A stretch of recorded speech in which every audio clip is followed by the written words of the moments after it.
Ink Gesigblad weekuitdaging 3 tot 9 Mei, tema selfbeeld, wen, snelstorie.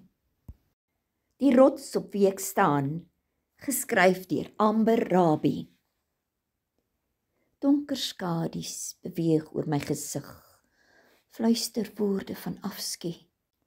Ek moet instap en myself verneder voor hom. Hy's bombasties, mense soos hy maak my bang. Tog, God het nie vir ons 'n gees van vrees gegee nie. Ek vergeet dit. Ek is wie ek is, sonder gekleurde maskers, sonder opgetofte haarkapsels, dra wat ek het, elke dag dieselfde. Soos 'n patruispoort, maak daar in een beweging 'n duisternis oop. Hy staan voor my, kortaf, praat met my of ek deur die hond ingedra is. My gees smelt weg in donker diepte, waar martelaars my trek en sleep. Koggel. Jy's niks, skree hulle op my. Ek sien hom, nie die martelaars nie. Hy koggel my, hy kyk my op en af.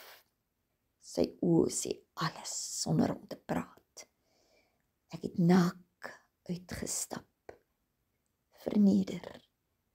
Hy sit vas in sy bitterheid en martel almal met sy persoonlikheid. Ek is nog steeds dieselfde. Ek is ek, trots op myself.